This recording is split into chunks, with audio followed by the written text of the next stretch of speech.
अस्सलाम वालेकुम नाजरीन, आप देख रहे हैं नया पाकिस्तान और मैं हूं शहजाद इकबाल। पाकिस्तान तहरीक इंसाफ और हुकूमत के दरमियान मुज़ाकरात की पेशकश और आमादियों के बाद पेशगी शराइत का सिलसिला जारी है। एक तरफ पाकिस्तान तहरीक इंसाफ ने मुज़ाकरात से पहले इमरान खान से मुलाकात की शर्त आयद कर दी है, तो दूसरी तरफ हुकूमत ने भी मुतालबा कर दिया है कि अगर अपोजिशन को हुकूमत से बातचीत करनी है तो उन्हें स्पीकर ऑफिस आना होगा। जिसके बाद वजीर आजम शहबाज शरीफ ने भी स्पीकर ऑफिस को अपोजिशन से मुज़ाकरात का फ्री हैंड दे दिया है, मगर दोनों तरफ से पेशगी शराइत के बाद बातचीत का मामला खटाई में पड़ता नजर आ रहा है। और इसी सूरत हाल में वजीर आला खैबर पख्तूनख्वा सोहेल आफरीदी ने स्ट्रीट मोबिलाइजेशन की कोशिशें तेज कर दी हैं, जिन्होंने पिछले हफ्ते ये कहा था कि मुफाहमत उसी वक्त होगी जब मुजाहिमत होगी। जबकि अपोजिशन इत्तेहाद तहरीक तहफ़्फ़ुज़ आईन पाकिस्तान ने भी 8 फरवरी को एहतजाज और शटर डाउन की कॉल से उम्मीद वाबस्ता कर ली है।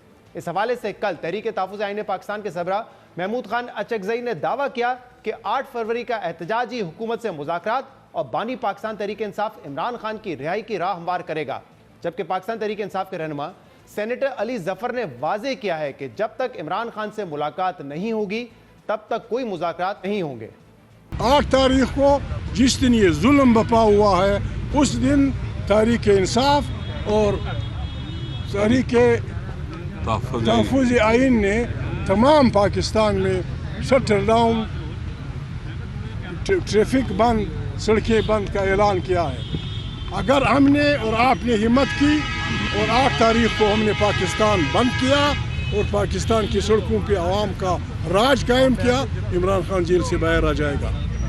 इमरान खान बाहर से जेल से आएगा। सिर्फ नारे फलाना ये कौन बचाएगा पाकिस्तान, ऐसी बातें नहीं होंगी। मुज़ाकरात होंगे जब आप 8 फरवरी को पाकिस्तान बंद कर देंगे तो मुज़ाकरात के लोग आएंगे। आपको भी, हमको भी, खान साहब की फैमिली को भी मुलाकात करने की फिलफौर इजाज़त दी। बिल्कुल हमारा ये आगाज़ इस चीज़ से होना चाहिए कि कोई भी मुज़ाकरात जो हैं, कोई भी जो बातचीत है वो उस वक्त तक नहीं शुरू हो सकती जब तक इमरान खान साहब के साथ मुलाकात ना कराई जाए। अपोजिशन इत्तेहाद को उम्मीद है कि 8 फरवरी को अवाम सड़कें बंद करने और शटडाउन में कामयाब हो गए तो इमरान खान रिहा हो जाएंगे। जबकि हुकूमती रहनुमाओं का दावा है कि अपोजिशन की 8 फरवरी की कॉल बुरी तरह नाकाम होगी, जिस तरह माजी में पाकिस्तान तहरीक इंसाफ की एहतजाज की कोशिशें नाकाम होती रही हैं। बहरहाल मुल्क गिर एहतजाज को कामयाब बनाने के लिए वजीर आला सोहेल आफरीदी मुल्क के मुख्तलिफ शहरों के दौरे कर रहे हैं। पिछले माह उन्होंने लाहौर का दौरा किया था, जहां उन्होंने पंजाब हुकूमत पर रास्ते रोकने और रुकावटें खड़ी करने के इल्जामात लगाए थे। मगर आज कराची पहुंचने पर कुछ मुख्तलिफ मनाजिर नजर आए। कराची एयरपोर्ट पर सूबाई वजीर सईद गनी ने वजीर आला सोहेल आफरीदी का इस्तकबाल किया। वजीर आला खैबर पख्तूनख्वा को अजरक और सिंधी टोपी पहनाई। जबकि सिंध हुकूमत की जानिब से पाकिस्तान तहरीक इंसाफ को इतवार के रोज बागे जिना में जलसे की इजाजत देने के बयानात भी सामने आ रहे हैं। आपने सीएम साहब की विजिट की तो जी बिल्कुल हम उनके लिए यहाँ पे उनकी भरपूर उनको यहाँ पे इस्तकबाल करेंगे और उनको हर लिहाज से फैसिलिटेट करेंगे और जो भी उनके पॉलिटिकल प्रोग्राम्स हैं उनको वो जारी और सारी रखेंगे। यहाँ जलसे के अलावा उनका हैदराबाद का विजिट है। जलसे के अलावा नहीं, हमने कोई नहीं, जलसा भी वो कर सकते हैं जलसे में वो एक जी क्यों नहीं कर सकते। पॉलिटिकली तौर पर देखें, हम पाकिस्तान पीपल्स पार्टी जमहूरी रवायात पर यकीन रखती है और जो भी पुरअमन कोई भी जदोजहद होगी पीटीआई की या किसी भी पॉलिटिकल पार्टी की, उसको नहीं रोका जा सकता। नासिर हुसैन शाह कह रहे थे कि पाकिस्तान तहरीक इंसाफ को जलसे की इजाजत दे दी गई है, मगर अहम बात यह कि अब तक जिले इंतजामिया की जानिब से पाकिस्तान तहरीक इंसाफ को जलसे की तहरीरी इजाजत नहीं मिल सकी है। ताहम अलीमा खान समेत पाकिस्तान तहरीक इंसाफ रहनुमा ये एतराफ़ कर रहे हैं कि पंजाब के मुकाबले में सिंध में उनके साथ बेहतर सलूक रखा गया है। इन तमाम मामलों पर हम बात करेंगे, जिसके लिए हमें ज्वाइन किया है सूबाई वजीर सिंध नासिर हुसैन शाह साहब ने और पाकिस्तान तहरीक इंसाफ सिंध के सदर हलीम आदिल शेख ने। आप दोनों का बहुत बहुत शुक्रिया वक्त देने के लिए। हलीम साहब, पहले आप फरमाइएगा, पीपल्स पार्टी ने पहले ही कहा था हम जो जमहूरी तकाजे हैं उनको पूरा करते हुए अगर कोई पॉलिटिकल एक्टिविटी पीटीआई करने आ रही है या चीफ मिनिस्टर खैबर पख्तूनख्वा करने आ रहे हैं तो उसकी बिल्कुल उनको इजाजत होगी, हम वेलकम करेंगे। और आज हमने देखा भी, जब वो एयरपोर्ट पर पहुंचे तो सईद गनी साहब ने उनको अजरक पहनाई, सिंधी टोपी पहनाई। तो आपको लग रहा है कि एक मुख्तलिफ किस्म का इस्तकबाल किया गया है आपका सिंध में एज कम्पेयर टू जो पंजाब में हुआ, जहां पे पीटीआई खुद कह रही है कि हमारे लिए रुकावटें खड़ी की गई, हमें रोका गया, लोगों को वहां पे इकट्ठा नहीं करने दिया गया? देखिए, मैं समझता हूँ कि ये जो तर्ज अमल इस दफा पीपल्स पार्टी और सिंध गवर्नमेंट का रहा और मुझे जैसा शाह साहब ने कहा था कि इनके चेयरमैन साहब की डायरेक्शन थी, तो इस घुटन के माहौल में जहाँ सियासत करना, जहाँ आईनी हक इस्तेमाल करना, जहाँ सियासी तौर पे अपनी एक्टिविटीज करना वो नामुमकिन है। मैं समझता हूँ कि इस घुटन के माहौल में ये एक ताज़ा हवा का झोंका है। और जैसा उन्होंने कहा था, जब इनकी वीडियो आई थी, वीडियो मैसेज आया था सीएम केपी का, उसके बाद नासिर शाह साहब का हमसे रब्ता हुआ था और इन्होंने बड़ा अच्छा एक मैसेज दिया था कि जी हम सिंध गवर्नमेंट की तरफ से आपको पैगाम देते हैं कि आपके सीएम साहब जो आ रहे हैं उनको एज अ चीफ मिनिस्टर जो उनकी प्रोटोकॉल सिक्योरिटी जो होगी हम वो देंगे। हम सियासी जमात हैं, हम सियासी एक्टिविटी में हमारे चेयरमैन साहब की डायरेक्शन है कि उसमें कोई दखला नहीं डालेंगे। और अभी तक सूरत हाल यही है, हल्की फुल्की है, छोटे मोटे इशूज कुछ वो चलते रहते हैं, इतना लंबे मामला हैं, लेकिन अभी तक बिल्कुल जैसे इन्होंने वेलकम किया, अजरक दिया, टोपी दिया, इस्तकबाल किया। आज भी इन्होंने गाड़ी बुलेट प्रूफ भी गाड़ी भिजवाई थी और गाड़ियां भी भिजवाई थी, सिक्योरिटी भी कहा था। और अभी तक मैं कहता हूँ कि ये एक बहुत इस मुल्क के मुस्तकबिल के लिए, इस सूबे के मुस्तकबिल के लिए, इस मुल्क में सियासी तनाव की कमी के लिए एक बिहेव किया। आज हमें इस बिहेवियर से हमें जुल्फकार अली भुट्टो की पीपल्स पार्टी लगी है, हमें ये मोहतरमा बेनज़ीर भुट्टो की पीपल्स पार्टी लगी है कि उन्होंने एक पॉलिटिकल हमारा हक जो था उसको हमें इस्तेमाल करने दिया है। सही है। नासिर साहब, बड़े खुशकिस्मत हैं आप। पाकिस्तान तहरीक इंसाफ के रहनुमा आमतौर पे अपने मुखालफिन की इस तरह तारीफ करते नहीं है, लेकिन हलीम आदिल शेख साहब कर रहे हैं। वो कह रहे हैं कि वाकई आप लोगों ने जो कमिटमेंट की थी कि इस्तकबाल भी करेंगे, आपको सियासी स्पेस भी दी जाएगी, वो दी गई है। मैं सिर्फ जानना चाह रहा हूं कि वजह क्या है, क्या सोच क्या थी पीपल्स पार्टी की? क्योंकि अभी हमने देखा जो 2-3 हफ्ते पहले जब वो लाहौर गए थे तो वहां तो बाकायदा रिपोर्ट हुआ ये कि रास्ते बंद किए गए हैं, लोगों को इकट्ठा नहीं करने दिया जा रहा। ये भी इल्जाम लगाया पीटीआई के लोगों ने कि ऐसे लोगों को प्लांट किया गया था जिन्होंने नामुनासिब सवाल पूछे, उस वजह से हमने देखा कि तनाव में इजाफा हुआ। तो पीपल्स पार्टी की सोच क्या थी इस पूरे दौरे को लेकर? बिस्मिल्लाहिर्रहमानिर्रहीम, अल्लाहुम्मा सल्ली अला मुहम्मद व आले मोहम्मद। देखिए, पार्टीज में मुख्तलिफ राय होती हैं, कुछ लोगों की राय दूसरी भी हो सकती है, लेकिन हमारी लीडरशिप की तरफ से खास तौर पर चेयरमैन बिलावल भुट्टो जरदारी साहब की तरफ से ये हिदायत थी कि सीएम केपी उनकी जो पॉलिटिकल मूवमेंट है, पुरअमन मूवमेंट अगर है, उनको मुकम्मल सपोर्ट किया जाए, उनको वेलकम किया जाए। सीएम साहब से कहा कि आप खुद उनसे रब्ता करें, उन्हें इनवाइट भी करें और हम उनको प्रॉपर ख्याल किया जाए। तो वैसे ही किया जा रहा है और हमने अलीम आदिल साहब के साथ राब्ते में भी हैं और अलीम आदिल साहब ने एक दफा पॉलिटिकल मूव की, यहाँ सिंध में ट्रेन मार्च इन्होंने किया, पूरे सूबे में मुख्तलिफ शहरों में गए और पुरअमन तरीके से किया, तो इनको भी कोई रुकावट नहीं डाली गई थी। इशू क्या होता है कि कभी कोई आके इस तरह के इवेंट्स में, इस तरह के प्रोग्रामों में इस तरह की सूरत हाल होती है जिससे बदमज़गी हो और फिर एक आता है सिलसिला कि जी कहीं भी रुकावट हो जाए कहीं भी। लेकिन हम लोग पूरी कोशिश कर रहे हैं और ये भी एक सही बात है कि अलीम आदिल साहब वालों की तरफ से भी मुकम्मल इस बात का ख्याल भी किया जा रहा है और उन्होंने हर लिहाज से कोशिश की है कि पुरअमन रहे, रोड रास्ते बंद ना हो।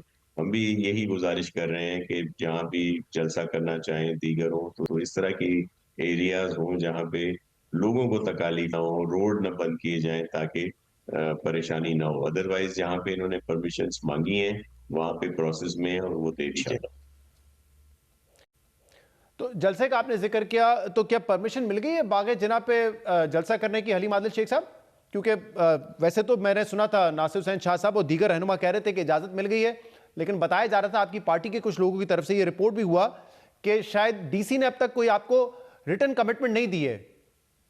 जी ऐसा ही है कि जी हमने जलसे के लिए अप्लाई किया और गुज़िश्ता रोज मैंने जब, और कल रात को भी परमिशन नहीं मिली थी, गुज़िश्ता रोज हमने एक बयान देखा टीवी पर नासिर शाह साहब का, तो उसके बाद मैंने कॉल की, उन्होंने कहा जी बिल्कुल हम जलसे की इंतजार आपको दे रहे हैं, इजाजत आप अपना काम स्टार्ट कीजिए। मैंने इनसे कहा कि जी बहुत शॉर्ट टाइम है, तो उन्होंने कहा बिल्कुल जी जलसे की इजाजत हम आपको दे रहे हैं, आप अपना काम स्टार्ट कीजिए। जलसे की इजाजत दे दी है, हमने दे रहे हैं।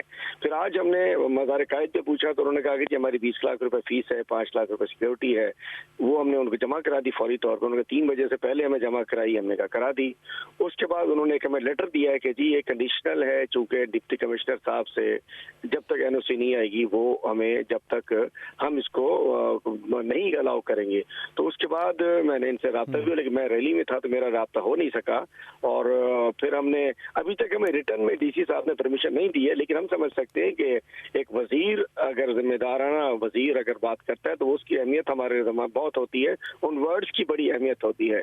चूंकि हम भी उन वर्ड्स को अपनी इस दफा अल्हम्दुलिल्लाह क्या ही कर रहे हैं, तो इस दौरान कुछ रूट्स पे हमारी डिस्कशन हुई, जहां हमने देखा कि कोई इशूज है, हमने उसको पीछे ले लिया। तो हमें नौशाद साहब की बात पे एतबार करते हुए हम आगे बढ़ चुके हैं।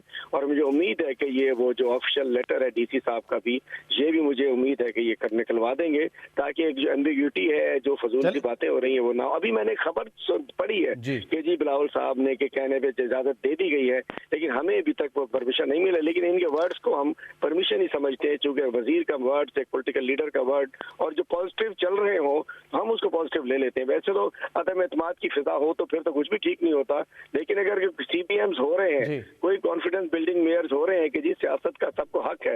ये वही बात है कि इमरान खान साहब के जमाने में बड़े बड़े मार्चेस निकलते थे कराची इस्लामाबाद, किसी को नहीं रोका गया। आप तो याद रखिए, पूरे पीपल्स पार्टी भी गई थी, महंगाई मार्च, नून लीग निकले थे, सारा कुछ हुआ था, कभी नहीं रोका गया था।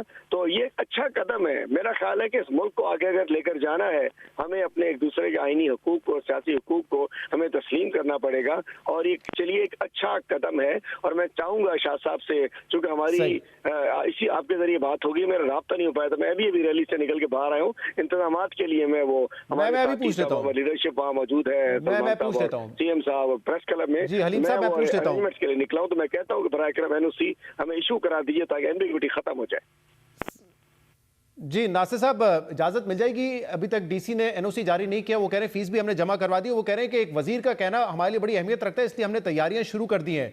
तो वाकई सिंध हुकूमत की तरफ से मिल जाएगी इजाजत, या जैसे अक्सर यहाँ पे कहा जाता है ना इस्लामाबाद में नून लीग की तरफ से कि देखें जो अडियाला जेल सुपरिटेंडेंट है वो बाइख्तियार है, हमारे पास कोई इख्तियार नहीं है। तो आखिर में ये तो नहीं होगा कि आप कहेंगे डीसी बाइख्तियार था, उसने इजाजत नहीं दी तो हम क्या कर सकते हैं? नहीं, ऐसा बिल्कुल नहीं है। और मैं वजीर अपनी जगह पे, लेकिन मैं एक सियासी कारकुन हूँ और चेयरमैन बिलावल भुट्टो जरदारी का एक सही कारकुन हूँ उनकी पार्टी का।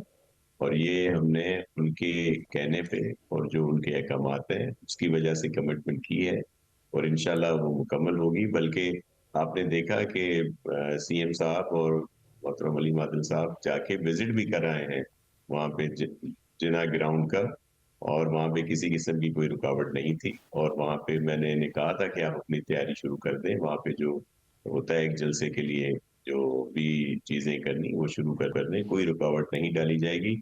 वो प्रोसेस है, वो परमिशन प्रोसेस में मैं चेक करता हूँ। और जहां तक मुझे इल्म है कि CM साहब ने भी अहकाम दे दिए हैं इंतजामिया को कि वो फौरी तौर पर इशू कर दी जाए। सही, अलीमा खान साहब ने एक बात की थी नासिर साहब, उन्होंने कहा था कि देखें फर्क इसलिए है रवैये में कि सिंध में एक लेजिटिमेट हुकूमत बैठी हुई है और इसलिए उनको कोई खतरा नहीं है। पंजाब में ये मामला नहीं था, इसलिए उन्होंने रुकावटें खड़ी की थी। आपको भी आप यही वजह है कि आप भी उनको वेलकम कर रहे हैं कि ठीक है आप आ जाएं, कर लें अपना सियासी शो? अलीमा खान साहबा के लिए हमें बहुत एहतराम है, और अगर उन्होंने ऐसी बात की है तो हम उसको वेलकम करते हैं, उनकी इस बात को, इस सोच को। जाहिर ये एक हकीकत भी है। भी अगर आप टाइम है तो मैं इसमें थोड़ी सी बात भी कर सकता हूँ, लेकिन आज तो ये जलसे और इस तरह की बातें हैं, किसी और वक्त पे रखेंगे। तो इसमें बिल्कुल हकीकत है। यहाँ पे फॉर्म 45, 47 की अगर कहीं पे कोई पिटीशंस हैं तो वो सिर्फ शहर, कराची शहर और हैदराबाद शहर में है। हैदराबाद रूरल से लेके पंजाब के बॉर्डर और बलूचिस्तान के बॉर्डर तक जो 70% सीटें जो बनती हैं हमारी यहाँ पे असेंबली में सिंध के अंदर, अगर आप देखा जाए तो वहां पे एक भी इस तरह की कोई पिटीशन नहीं है, क्योंकि वहां पे PTI सपोर्टेड जो हमारे दोस्त जो इलेक्शन लड़ रहे थे वो जाहिर है तीसरे चौथे नंबर पे आए हैं। तो वहां पे इस तरह की सूरत हाल नहीं है। तो जाहिर है हमारे यहाँ सारे ही लोग अगर उस काउंट किया जाए तो फॉर्म 45 वाले हैं।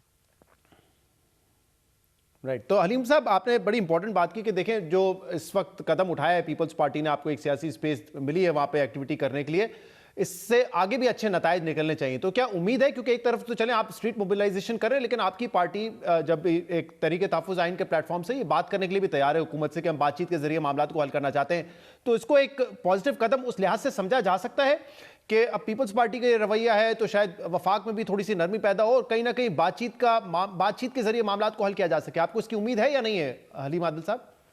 देखिए, पीपल्स पार्टी के सिवाय इसके कि इनके प्रेसिडेंट साहब हैं, इनके गवर्नर साहबान हैं, टेक्निकली वफाक में इनका कोई हिस्सा ऐसा नहीं है। गो के वफाक जो बैठी है उसमें वोट्स की सपोर्ट इनको मौजूद है, लेकिन जो नून लीग का रवैया जो पंजाब में उन्होंने किया और गुज़िश्ता रोज भी जिस अंदाज से तहरीक तहफ़्फ़ुज़ आइन पाकिस्तान वहाँ गई, तो जिस तरीके से तशद्दुद किया गया और एक चीफ मिनिस्टर को जिस तरीके से बदसलूकी की गई उसकी जब पंजाब गए थे वो, तो उनका रवैया बिल्कुल डिफरेंट है। और जहाँ तक बात आती है मरकजी सतह पर, देखिए इनका सूबा सिंध है और सिंध में इनका इख्तियार है, वहाँ मैं नहीं समझता कि वहाँ इख्तियार इनका हो सकता है। लेकिन जब इस किस्म की मूव्स होती हैं, फिर दूसरे इस किस्म की जो घटिया हरकतें अगर कोई हुकूमत करती है, कोई अफसरान करते हैं, उनके लिए शर्मिंदगी का बायस बनती है। अब कुछ भी है, लोग इसको देख रहे होंगे कि कौन जमहूरी पार्टी है। देखिए, मैं इस वक्त सिर्फ एक उस पर बात कर रहा हूँ, बाकी हमारे बहुत सारे इख्तलाफ, मैं अपोजिशन दे रहा हूँ, हमारे बहुत सारे इशूज पे, बहुत सारे मामला पे, नजरियात पे, बहुत सारे इशूज पे हमारे इख्तलाफ राय होता है और वो रहना चाहिए, हमारा हक है, गवर्नमेंट का अपोजिशन का इख्तलाफ राय होना चाहिए।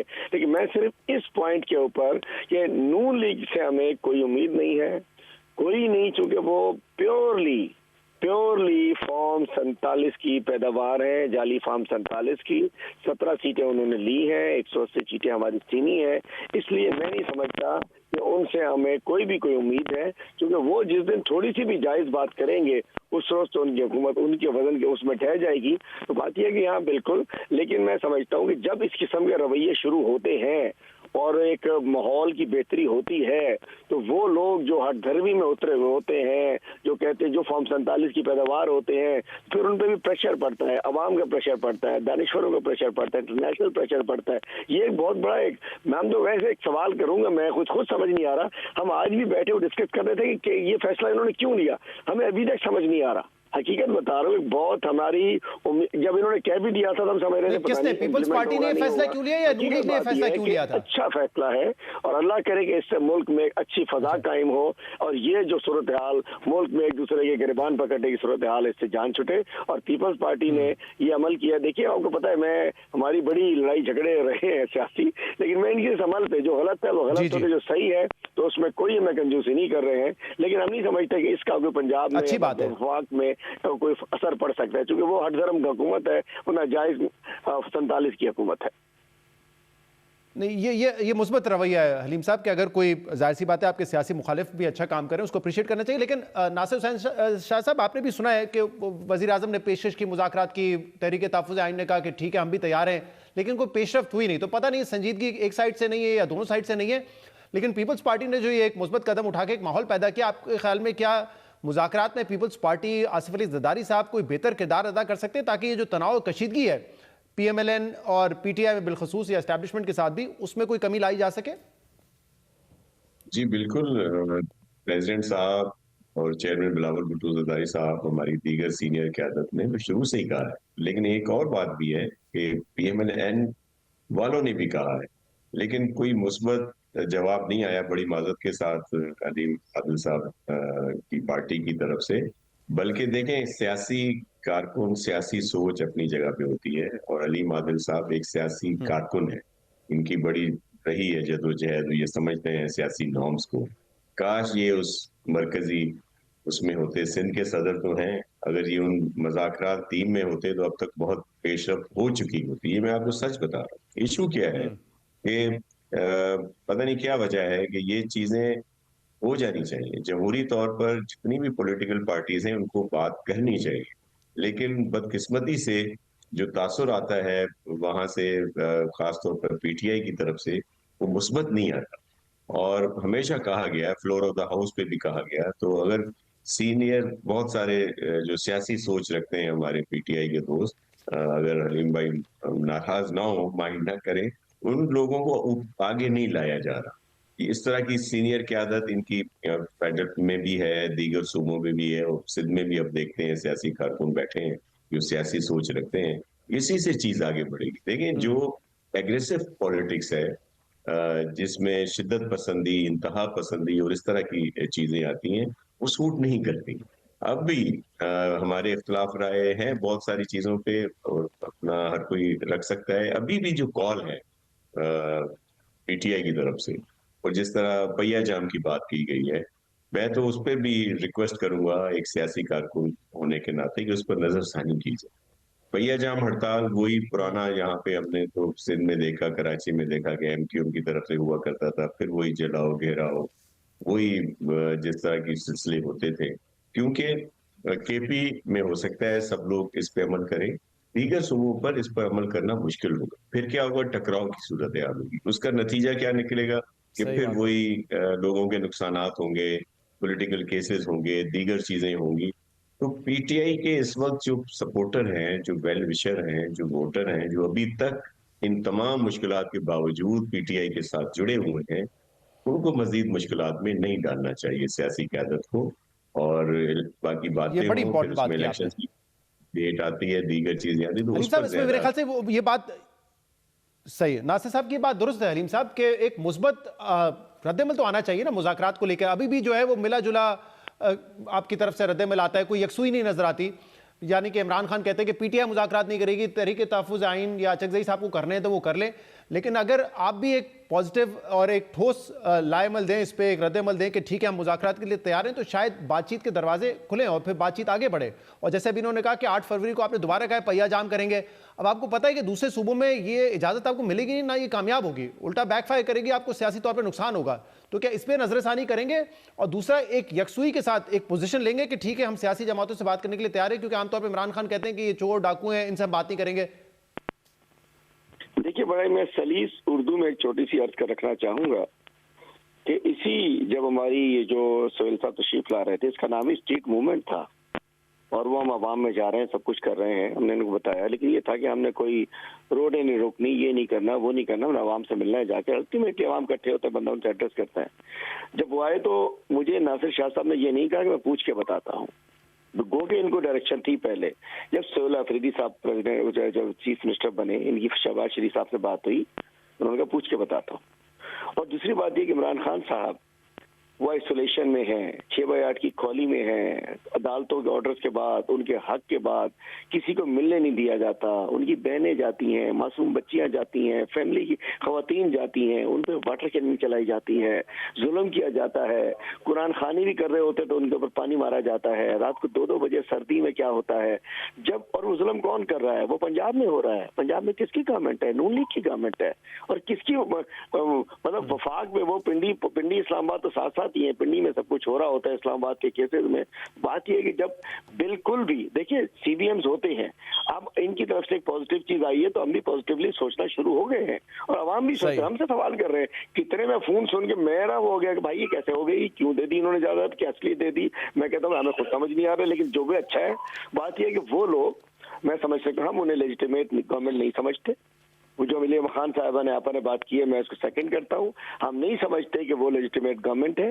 हम समझ सकते हैं कि वो मैंडेट के डाकू हैं, हम समझते हैं कि उन्होंने हमारे मैंडेट पे डाका डाला हुआ है, हम समझ सकते हैं कि उनके पास बातचीत का कोई इख्तियार नहीं है। चले उम्मीद करते हैं कि कुछ सियासी रवैये यहाँ से मजीद मुस्बत हों। बहुत बहुत शुक्रिया आपका हमें ज्वाइन करने के लिए, आपका भी और नासिर साहब आपका भी। नाज़रीन, प्रोग्राम में एक ब्रेक शामिल करते हैं, मजीद बात करेंगे इसके बाद।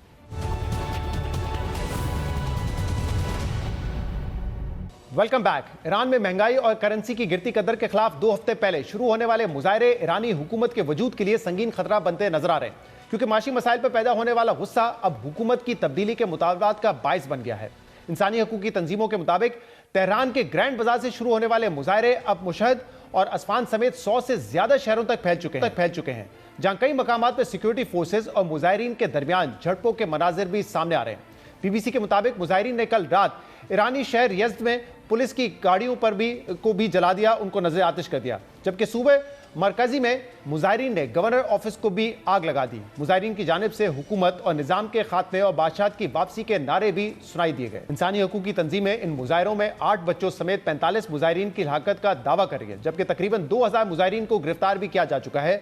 जबकि ईरान में जारी इन मुजाहिरों के पेश नजर पूरे मुल्क में इंटरनेट बंदिश की खबरें भी सामने आ रही हैं। दूसरी तरफ ईरानी हुकूमत की जानिब से यह दावा किया गया है कि मुजाहिरों में 6 सिक्योरिटी एहलकार हलाक हो चुके हैं, जबकि हुकूमत मुजाहिरों के पीछे मुसलसल बैरूनी हाथ का खदशा जाहिर कर रही है।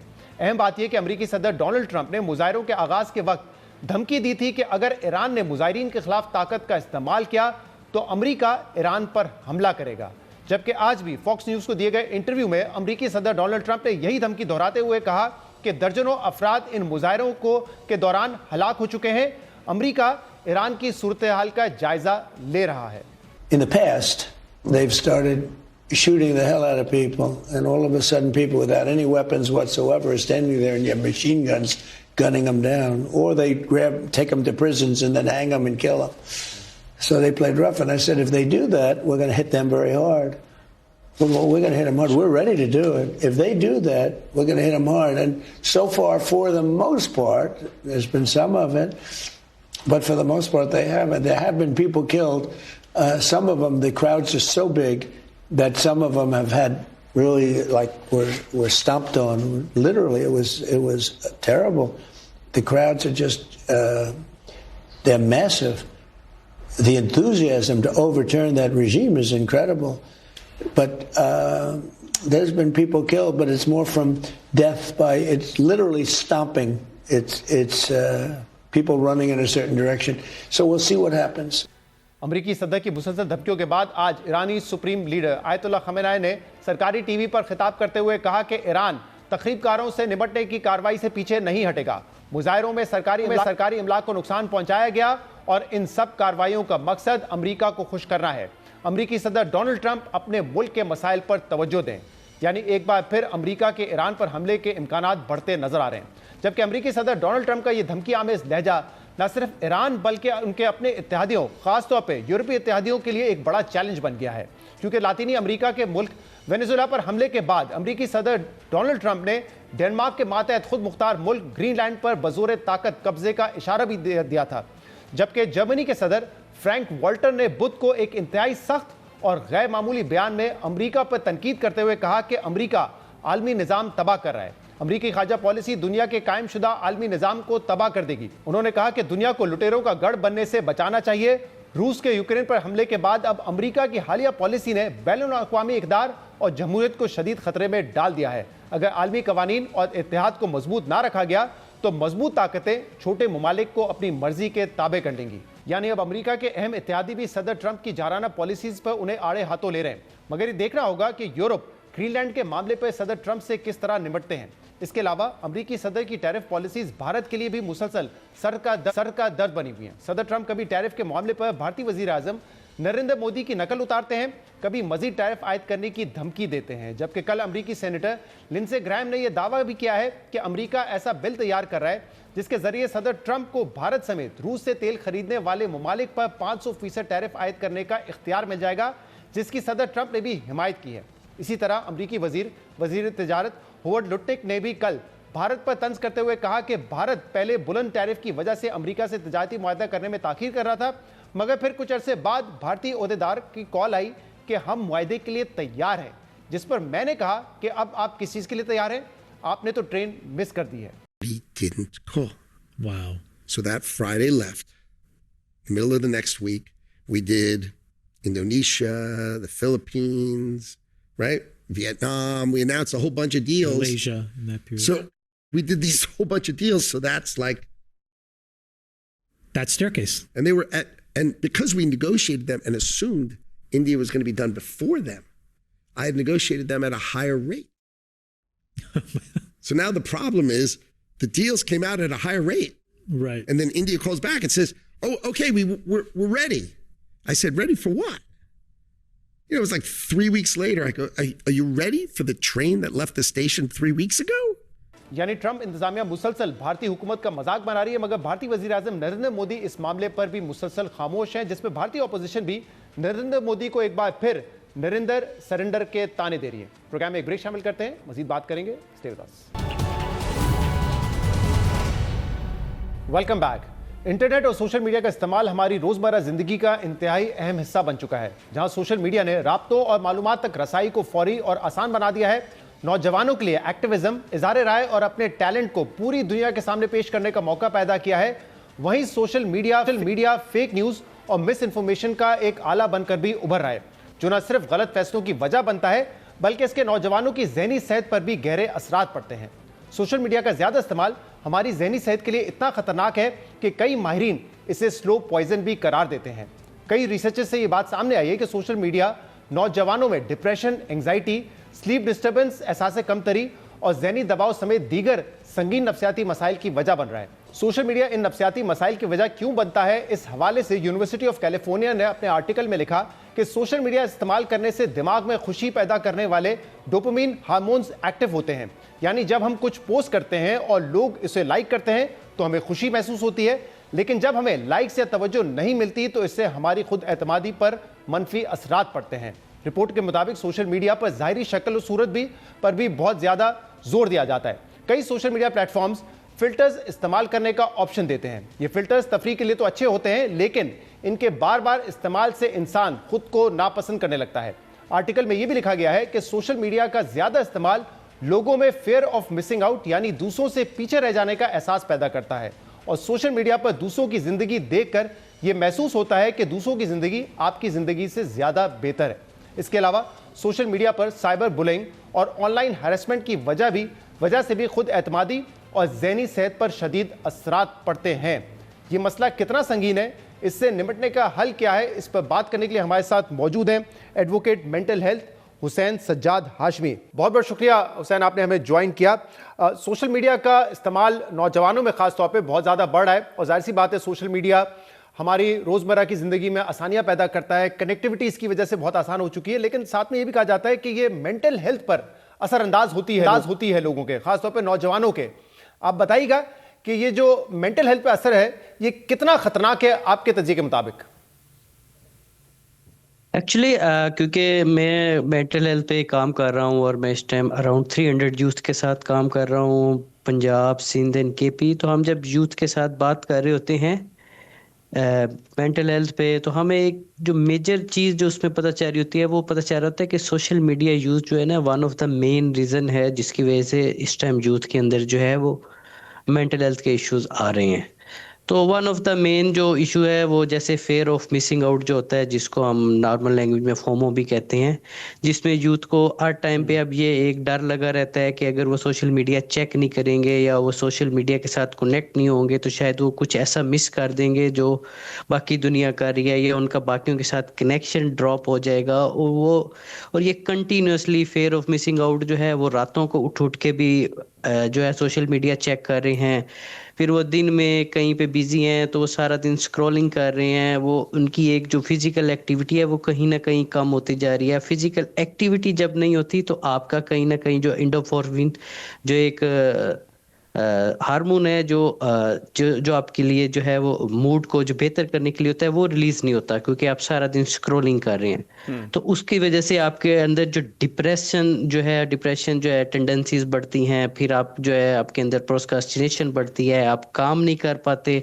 तो फिर आपको उसका एक जो एंजाइटी होती है। तो कहीं ना कहीं सोशल मीडिया का इस्तेमाल जो है वो यूथ के अंदर जो है वो जो एक टेंडेंसीज ला रहा है डिप्रेशन की, वो तो ला ही रहा है। उसके साथ उनका जो एक कंपैरिजन शुरू हो जाता है, वो सेलिब्रिटीज़ को देख रहे हैं, वो सोशल मीडिया इन्फ्लुएंसर को देख रहे हैं। अब सोशल मीडिया इन्फ्लुएंसर्स जो हैं वो कहीं ना कहीं उनका जो एक शॉट होता है वो यूजुअली तो पेड शॉट होते हैं, और वो एक बड़े जो है वो एक्सपीरियंस लोग जो है वो शॉर्ट बना रहे होते हैं। तो वो उनको देख के उन जैसा जो है वो अपना लाइफस्टाइल करना चाह रहे होते हैं, वो उन जैसी अपना जो है वो पिक्चर्स करना चाह रहे होते हैं। अब एक कंपैरिजन में कंटिन्यूसली उनकी लाइफ चल रही है with the social media influencer to the other जो है जो वो काम कर रहे हैं सोशल मीडिया पे। तो एक कंपैरिजन में वो आप जब भी आप कभी कंपैरिजन में जाएंगे तो आपके अंदर जो है वो डिप्रेशन और इस तरह की टेंडेंसीज बढ़ेंगी और आपके मेंटल हेल्थ इश्यूज इंक्रीज होंगे।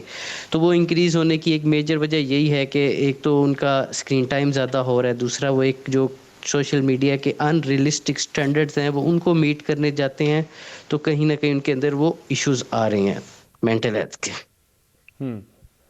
और इसके अलावा साइबर बुलिंग या ऑनलाइन हरासमेंट, ये आपके ख्याल में किस हद तक इफेक्ट कर रहे हैं मेंटल हेल्थ को? देखिए इस पे तो अभी हम 16 डेज ऑफ एक्टिविज्म की कैंपेन भी कर रहे थे, तो उसके दौरान जब हम यूथ के साथ मिल रहे थे तो हमें पता चल रहा था कि इस टाइम एक मेजर रीज़न जो है वो कहीं ना कहीं जो है वो साइबर बुलिंग है और ऑनलाइन जो फ्रॉड हो रहे हैं। तो हम यूथ को कहीं ना कहीं इस चीज़ पे भी ट्रेन कर रहे हैं कि आपने किस तरह जो है वो इन चीज़ों से बचना है।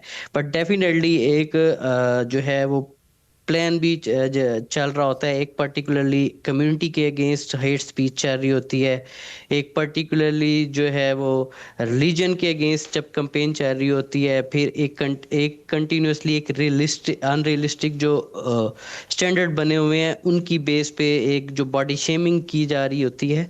तो वो कंटिन्यूसली यूथ को वो बुली जो है वो फील हो रहा होता है। अगर वो एक पर्टिकुलरली इकोनॉमिक बैकग्राउंड से हैं तो उनको उसके ऊपर बुली किया जा रहा होता है। अगर उनके पास एक स्टैंडर्ड जो है एक मोबाइल फ़ोन एक पर्टिकुलर ब्रांड का नहीं है तो उसके ऊपर उनको जो है बुली किया जा रहा होता है। फिर उनके ओपिनियंस के ऊपर जो एक शिकार हो रहे होते हैं ये।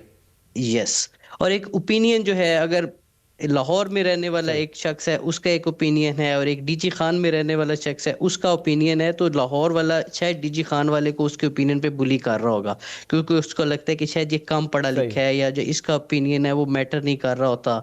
तो इस तरह के इश्यूज आ रहे होते हैं। तो फिर हुसैन साहब आप मुझे बताइएगा, क्योंकि हम जो डेटा हमारे सामने है उसके मुताबिक दुनिया भर में तकरीबन 5.5 अरब लोग अब सोशल मीडिया के मुख्तलिफ प्लेटफॉर्म्स इस्तेमाल करते हैं। पाकिस्तान में भी जाहिर सी बात है करोड़ों लोग इस्तेमाल करते हैं, नौजवान खासतौर पर इस्तेमाल करते हैं। और हमें पता है कि अब जो ऐप्स आ रही हैं, खासतौर पर जो रील्स हम देखते हैं, वो आपके डोपामिन सर्ज करता है आपका, क्योंकि आपको एक नॉवेल्टी मिल रही होती है। हर 30 सेकंड बाद आप स्क्रॉल पे ही एक नया कंटेंट देख रहे होते हैं।